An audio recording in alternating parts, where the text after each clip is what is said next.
Isaías, um dos profetas maiores, capítulo 43. Vamos ler a partir do versículo 1 até o versículo 19. Isaías, capítulo 43, a partir do versículo 14, irmãos. Desculpem, não é primeiro. A partir do versículo 14 até o versículo 19, que diz assim: Assim diz o Senhor, o seu Redentor, o Santo de Israel: Por amor de vocês, mandarei inimigos contra a Babilônia, e farei todos os babilônios descerem como fugitivos dos navios de que se orgulhavam. Eu sou o Senhor, o Santo de vocês, o Criador de Israel e o seu Rei. Assim diz o Senhor, aquele que fez um caminho pelo mar, uma vereda pelas águas violentas, que fez saírem juntos os carros e os cavalos, o exército e seus reforços, e eles jazem ali para nunca mais se levantarem, exterminados, apagados como um pavio. Esqueçam o que se foi, não vivam do passado. Vejam, estou fazendo uma coisa nova, ela já está surgindo. Vocês não a reconhecem? Ou vocês não percebem? Até no deserto vou abrir um caminho e riachos no ermo. Louvado seja o nome do Senhor. Amados, nós vivemos tempos cada vez mais complicados, né? Acho que todos vocês vão de concordar que a impressão que a gente tem é de que as coisas tomam um rumo cada vez mais complicado. Eu tenho comentado com a minha família, né, e vendo os acontecimentos, não só na minha localidade, na minha cidade, né, e você certamente também observa na sua cidade, mas no nosso estado, né, no nosso país e no mundo de uma forma global, porque hoje nós estamos todos conectados, então nós somos uma aldeia global. Um fato que acontece hoje, que acontece agora, por exemplo, se nesse momento acontece um fato relevante do outro lado do mundo, imediatamente eu e você tomamos conhecimento. Então, o mundo que parecia algo tão grande e tão inalcançável, as pessoas viviam tão distante umas das outras, agora nós estamos praticamente todos conectados 24 horas por dia, tendo acesso a esse instrumento maravilhoso, tecnológico, não é? Da internet e através das redes sociais, nós temos acesso a informações instantâneas. Então, aconteceu, no estalar de dedos, todo mundo fica sabendo. Se é um fato relevante e que, de alguma maneira, chama a atenção das pessoas, vai impactar na vida das pessoas, todos imediatamente tomam conhecimento. Então, nós vivemos nesse mundo hoje, né? Esse maravilhoso mundo conectado, né? E alguns diriam, que coisa esplêndida, que coisa fantástica, né? Que nós estamos vivenciando. Mas eu quero sair um pouco dessa questão das benesses, né? Desse mundo conectado e trazer a nós a realidade, uma outra realidade, que essa conexão tão instantânea e tão total traz para nós, impacta as nossas vidas, não é? Nós percebemos que o mundo deu uma guinada, o mundo, vamos dizer, quase que pós-pandemia, nós vivemos uma situação pandêmica ainda, mas já saindo dela, eu creio nisso em nome de Jesus. Eu não sou partidário dos profetas do caos, profetas entre aspas, eu não compactuo com informações, não é? De caos, que geram caos, que vão gerar ansiedade, que vão gerar medo e pavor nas pessoas. Nós vivemos um tempo de bastante terrorismo, exatamente por conta dessa conexão. Todos nós estamos conectados todos os dias, a todo momento, a todo instante. Então, esse é um dos malefícios, vamos dizer assim, dessa conexão, porque nós somos bombardeados diariamente, a todos os instantes.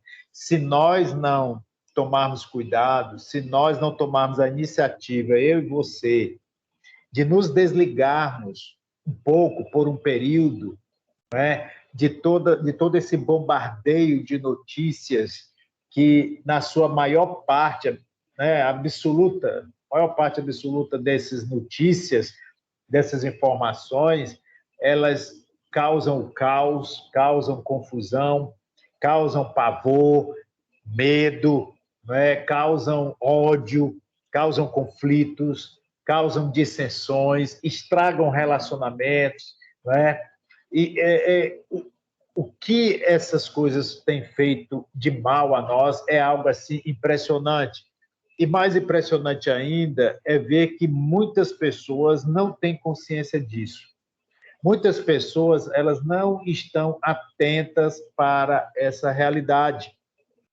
Eu tomei a iniciativa de me desligar um pouco das redes sociais, de não estar postando mais muitas coisas, não é? Eu tomei a iniciativa de me afastar um pouco, já está com o tempo, acompanho, mas não com muita assiduidade aquilo que é divulgado, tenho procurado me manter saudável, tenho procurado tratar da minha saúde mental, da minha saúde espiritual, e essa onda de bombardeios de informações, e que, volto a repetir mais uma vez, que elas trazem o caos, elas nos fazem mal porque afetam a nossa qualidade emocional, afetam o nosso equilíbrio emocional, e muitas vezes ficamos descompensados emocionalmente falando, e isso vai afetar o nosso físico, é uma reação em cadeia, é um efeito dominó.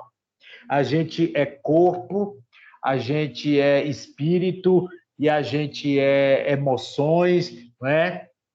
Que é a alma, para quem acredita dessa forma, né? Que é a sede das nossas emoções, a alma representa as nossas emoções, e se a gente não trabalhar, se a gente não zelar para manter o equilíbrio, corpo, não é? Mente, não é? A alma, o nosso espírito. Então, todos esses componentes que são inerentes a cada um de nós precisam estar em equilíbrio, precisam estar em harmonia. Por quê, queridos? Porque a harmonia, ela é uma qualidade, a harmonia, ela é uma qualidade importantíssima, não é? Das coisas, da criação de Deus. Vejam, quero lembrar aqui a vocês que quando Deus criou todas as coisas, no processo criacional, lá em Gênesis, capítulo 1, capítulo 2, não é?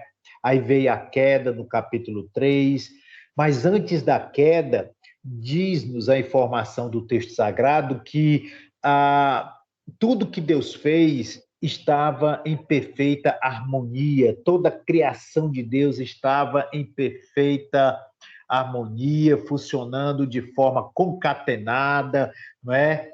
Então havia paz. Quando a gente fala em harmonia, isso nos arremete à paz. Vejam que cada dia que Deus criava, Deus criou todas as coisas em 6 dias, e no 7º dia ele descansou, mas ao final de cada dia, Deus sempre falava, e viu Deus que aquilo que tinha feito era bom. Mas ao final do 6º dia, quando ele conclui toda a sua obra, Deus para, ao final, contempla a obra das suas mãos, ele olha e se alegra não é? Naquilo que ele fez, que ele tinha construído, que ele tinha criado, não é nem construído, é criado, não é? E aí a informação que nos chega é que Deus viu, contemplou e viu que tudo aquilo era muito bom. Então, tudo era não apenas bom, mas muito bom, e tudo estava em perfeita harmonia. Mas, no andar do processo, o homem caiu. Acontece a queda. E essa queda trouxe a desarmonia, essa queda trouxe o caos, essa queda trouxe confusão, essa queda trouxe conflito, essa queda trouxe inimizades, essa queda trouxe o pecado para o centro do mundo, o pecado adentrou ao mundo, não é? Essa queda provocou o primeiro assassinato no âmbito da família. Caim mata Abel. A confusão, o caos está instalado. E isso nos lembra exatamente o que nós vivenciamos hoje. Não é interessante isso? Que esse caos, relatado lá em Gênesis, essa confusão, parece nos arremeter e nos lembrar da realidade que nós estamos vivenciando hoje e que cada vez mais é caótica, cada vez mais é conflitiva, não é? Cada vez mais é de embates, tá certo? E isso não é por acaso, isso não é por acaso, com certeza, isso é o cumprimento das Escrituras Sagradas, o processo, a história do mundo, a história da criação, a criação é caída, ela está caminhando para o ápice, está caminhando para o grande dia, para o grande evento, não é? Que todos nós aguardamos com muita graça, que todos nós aguardamos com muita esperança, porque para nós é a nossa esperança, né? A razão de ser, é a razão de nós estarmos nesta jornada, que é a vinda de Cristo Jesus. Pois bem, e muitas vezes, vivenciando isso, queridos, a gente, como humanos que somos, como ainda vivendo aqui na Terra, ainda estando dentro desse corpo, não é, que é carne, não é, que não é perfeito. Então, muitas vezes podemos ser afetados por tudo isso que acontece ao nosso redor e sermos levados a perder a nossa confiança, perder a nossa fé, perder a nossa esperança, deixar escapulir por entre os nossos dedos a esperança que nos motiva, a esperança que nos conduz, não é? A esperança que nos dá um norte, que nos leva à centralidade em Cristo Jesus e que por vezes pode nos fazer tirar os nossos olhos do alvo que é Cristo Jesus. E quando isso acontece, nós também entramos em um processo caótico na nossa vida espiritual, na nossa vida emocional, psicológica, física, tudo em nós é afetado. Mas o que o profeta Isaías fala aqui, ele está falando para o povo de Israel que também estava vivendo um momento caótico da sua história. O povo de Israel estava na Babilônia. Ele está falando para o povo de Israel que está no exílio babilônico. Lembra daquele povo, o povo de Israel que havia passado por uma espécie de exílio, né? Uma escravidão, um jugo pesado lá no Egito, né? Por mais de 400 anos. Então, esse povo foi libertado, esse povo foi conduzido sob a liderança de Moisés. Deus levantou Moisés para libertar o povo e trazer o povo para a terra prometida, mas aquele povo falhou em cumprir o mandamento, em cumprir os mandamentos e a lei de Deus. Aquele povo desobedeceu a Deus. Aquele povo não aprendeu a lição e caiu novamente. Aquele povo não se arrependeu dos seus pecados. Aquele povo viveu uma vida pervertida. Eles esqueceram o que Deus tinha feito ao conduzi-los pelo deserto, quando saíram do Egito, a vitória ou as vitórias que Deus dava a eles dia após dia, até chegarem na terra prometida. Não, aquele povo, mais uma vez, perdeu completamente a esperança, perdeu completamente o alvo, que era Jesus Cristo, que era Deus.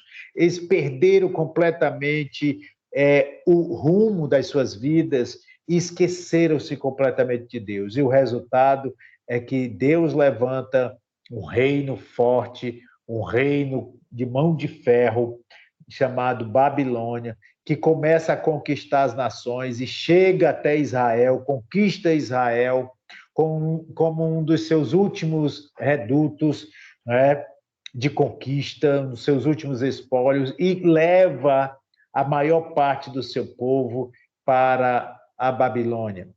E ali o povo vai viver dias amargos. É nesse contexto que o profeta Isaías está profetizando para o povo de Israel. E ele fala da seguinte forma: olha, por amor de vocês, Deus está falando através da boca do profeta Isaías que em que pese a infidelidade daquele povo, mesmo diante da infidelidade daquele povo, Deus está afirmando que vai dar-lhes o livramento de todo aquele sofrimento, de todo aquele caos. E através do profeta Isaías, Deus vai afirmar para aquele povo que, por amor de vocês, mandarei inimigos contra a Babilônia e farei todos os babilônios descerem como fugitivos dos navios que se orgulhavam, porque os babilônios tinham uma grande frota de navios, era uma potência mundial, era um império. Eles tinham conquistado muitos lugares, tinham conquistado muitas nações, e eles se orgulhavam dos seus grandiosos navios, não é? Mas ele está dizendo que Deus vai fazê-los descer como fugitivos, porque Deus está dizendo que vai levantar outras nações como inimigos para deter e para humilhar e para fazerem eles correrem, fugirem, né, em seus navios dos quais eles orgulhavam. Ora, por que que Deus está dizendo isso? Ele está dizendo: eu sou o Senhor, o santo de vocês, o Criador de Israel e o seu rei. O que Deus está dizendo aqui é que aquele tempo de sofrimento está para cessar.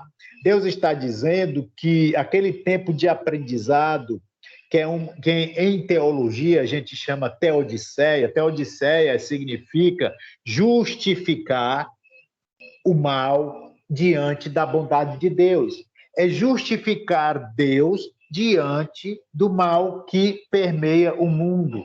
Como é possível existir tanto mal, tanta maldade, tanta violência no mundo, se nós temos aqui do outro lado um Deus que é poderoso, um Deus que é amoroso, um Deus que é compassivo, um Deus que é misericordioso, um Deus que deseja o bem e não o mal? Como é que justifica? Então, uma das teodiceias que busca justificar essa relação do mal existente no mundo com a bondade de Deus é exatamente que Deus levanta situações no decorrer da história para o aprendizado, como uma pedagogia para que o povo aprenda, para que o povo tire lições daquela situação e, diante daquela situação, o povo possa aprender, não é? E como se conduzir diante de Deus e fazer a vontade de Deus. Outras teodiceias vão dizer que é um castigo, uma punição de Deus para que eles possam se arrepender, para que eles possam voltar-se novamente para Deus. Bem, Deus, de fato, está muitas vezes, queridos, querendo nos ensinar. Deus, de fato, em muitas situações, ele tem um propósito para realizar em nossas vidas, e vou mais além, em muitas situações adversas, seja em quaisquer áreas que forem, seja em quaisquer áreas, Deus está querendo nos abençoar, porque eu creio na palavra que Jeremias também fala, que Deus falando através dele, ele fala exatamente isso, que ele é um Deus de paz, é um Deus que quer o nosso bem e não o nosso mal.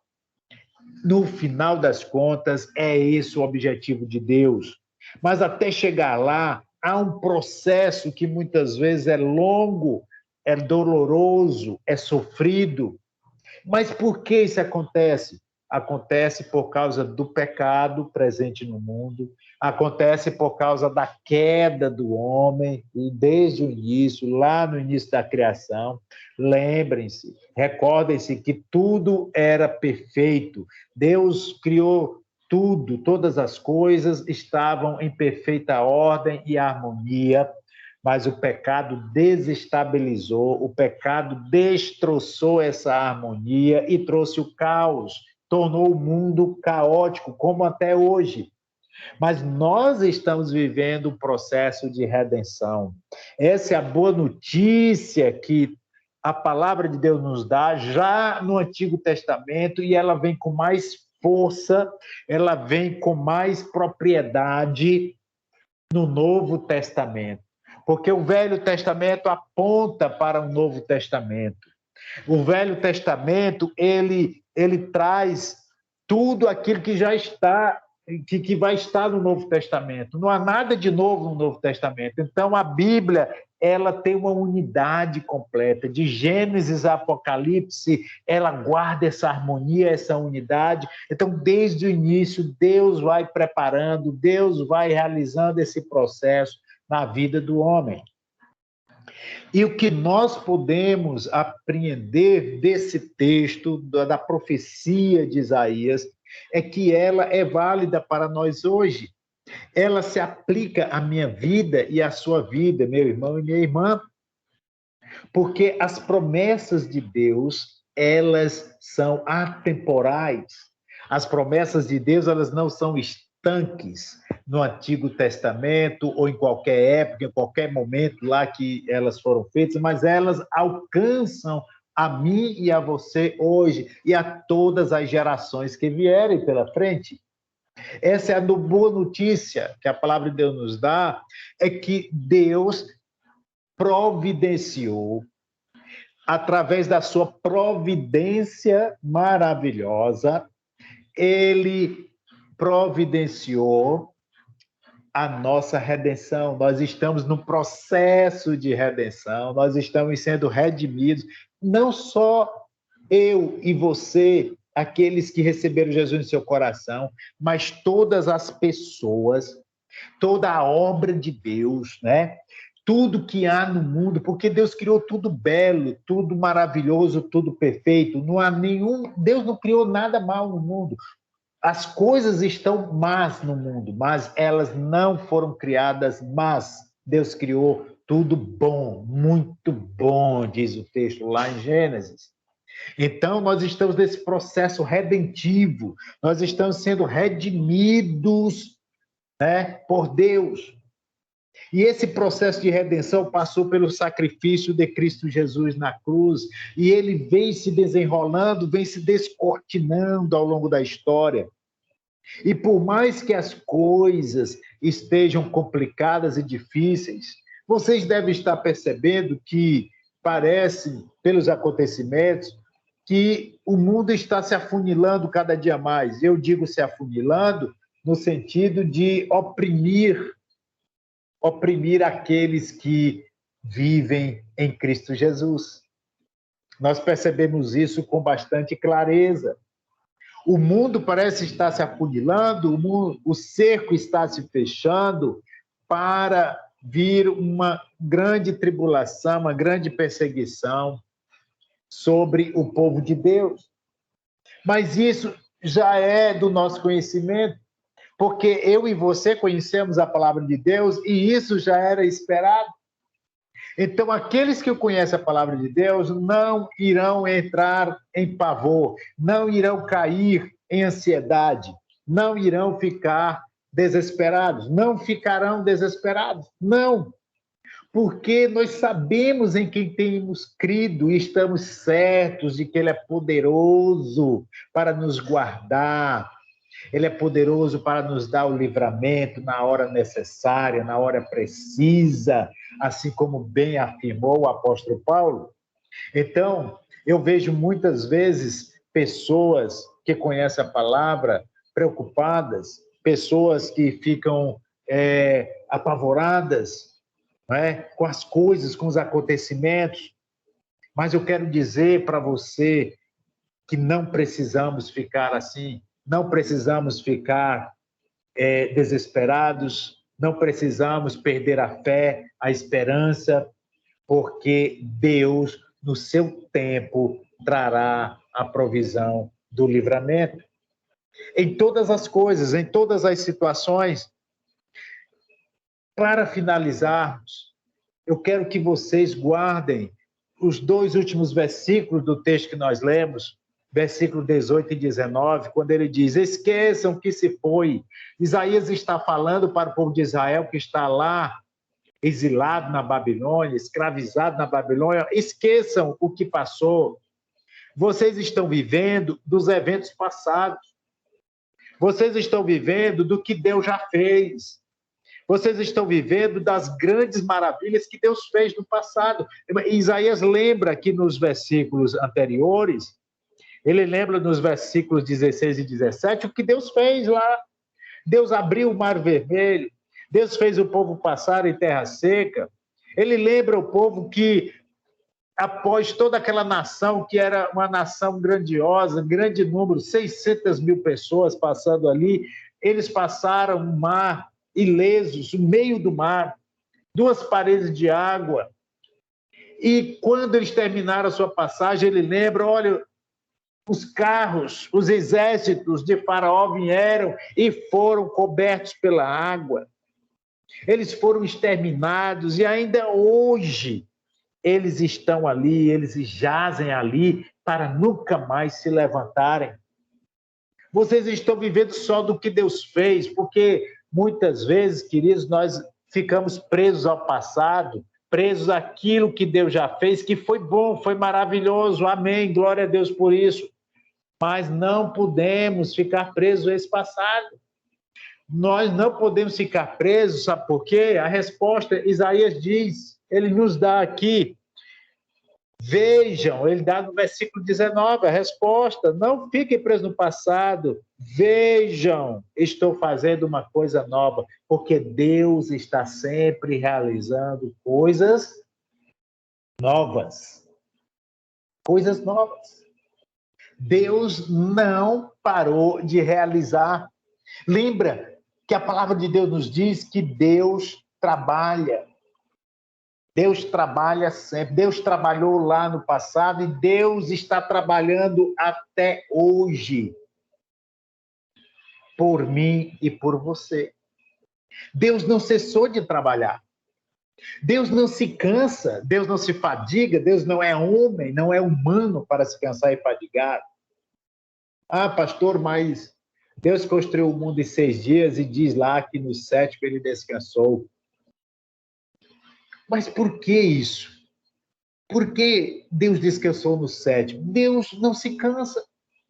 Deus, ele não precisa parar para descansar, porque ele não se cansa, porque Deus é espírito, Deus não é corpo que se enfada e precisa dormir e descansar, mas Deus estava ali nos ensinando um princípio valiosíssimo. Ele estava nos ensinando que eu e você, como humanos que somos, precisamos descansar, precisamos parar. E esse dia de descanso é um dia não só para puro divertimento, não é só um dia para curtirmos em preguiça, não, é bom, descansarmos, pararmos mesmo, mas é um dia, acima de tudo, para contemplarmos as obras do Senhor, contemplarmos a sua criação, contemplarmos as suas maravilhas, contemplarmos aquilo que ele fez, é aquilo que ele está fazendo hoje e é aquilo que ele fará ainda. Então, queridos, que nós nos desvencilhemos do passado, que nós olhemos para frente, sem temer o presente, olhando para o futuro, porque o futuro, ele não é incerto, não é duvidoso para nós, para mim e para você, porque esse futuro, ele tem a presença de Deus em nossas vidas. Esse futuro tem um mentor que está nos conduzindo até ele, e esse mentor é o nosso Deus, através do seu Espírito Santo, através de Cristo Jesus, que levou sobre si toda a nossa carga, todo o nosso peso, ele tomou sobre si. Então, vejam o que ele está fazendo, não uma coisa nova, mas várias coisas, muitas coisas novas. Vocês não reconhecem? Ele faz a pergunta. Ele está questionando com o povo de Israel. Vocês não estão vendo? Vocês não estão enxergando? Porventura vocês estão com seus olhos embaçados? Porventura vocês estão doentes dos seus olhos? Porventura vocês estão com cataratas nos seus olhos e não conseguem enxergar bem? Vocês não percebem que Deus está realizando coisas novas agora aqui, enquanto vocês estão se lamuriando, enquanto vocês estão resmungando, enquanto vocês estão apenas lambendo as próprias feridas, não é? Apenas se lamentando. Olhem para o que Deus está fazendo.